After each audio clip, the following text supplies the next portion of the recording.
welcome back to my channel. Today I'm going to be talking about how I attempted to transition my black hair to my outgrown color. So let's just get started. First off, I decided to use Ion's Color Brilliance Permanent Cream Hair Color in Dark Intense Brown. And then I also used Ion's Sensitive Scalp 30 Volume Developer. So starting out, I ended up using a brush and I started from my bottom layer in my back up, and then I was brushing it into my hair and trying to do like a streak sort of thing, and I thought that would work out well, but then it didn't work out because I wasn't precise enough. And then so as I was dipping the brush into the product, and I was using too much product, right? So having all the excess product on that layer of hair and then dropping more hair on top of it, it makes it transfer onto the other side, and then ended up with some like brown spots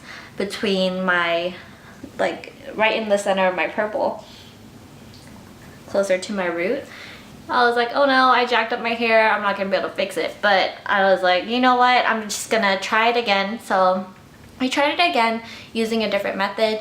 I ended up just using my hands, and of course I'm wearing gloves because it stains. And what I did was I separated my hair into the 3 different sections, and then I started on my back section from the top of the back and going down.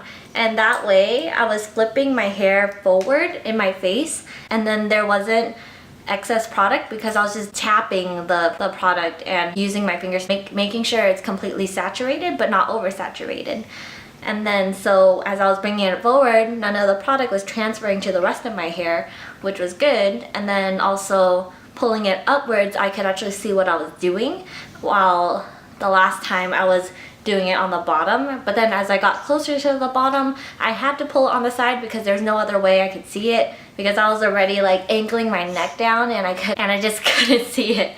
But I was just trying my best. Instead of doing like the motion like creating streaks, randomly applied it, and I tried my best not to make it too uniform, because if it was too uniform I would just end up having more lines and that would suck.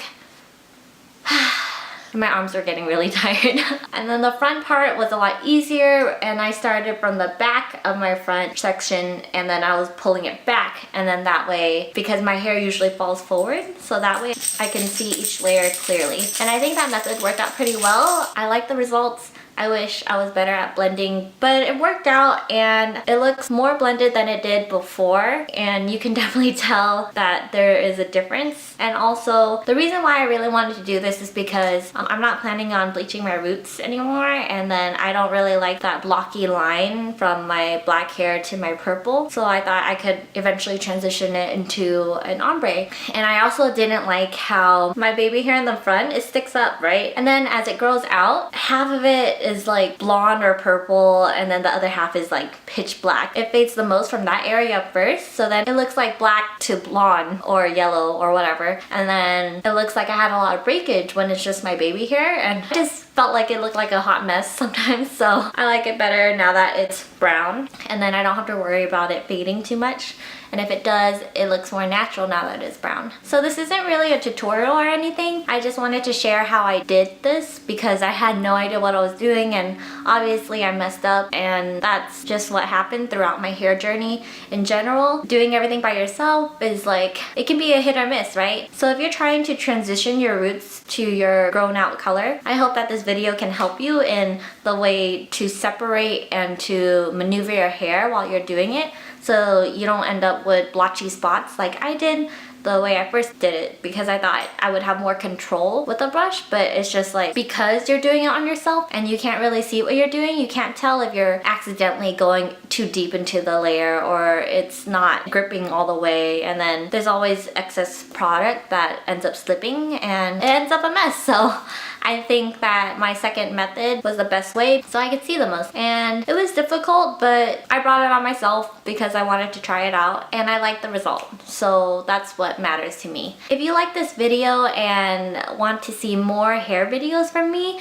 please give me a thumbs up. And if you have any suggestions on what I should do next, or if you guys have attempted this yourself at home, and if you guys have any suggestions for me, because that would be awesome. And if you guys like seeing videos from me and want to see more, please subscribe. Thanks so much for watching. I'll see you guys next time. Bye! Wipe and then patting it down with a dry paper towel. I then rub Vaseline around my eyebrow to make sure that it doesn't stain extra skin. Using the pointed end of the mixing stick, I tried my best to completely saturate my eyebrows and creating the shape that I like for my brows. Wait 2 minutes.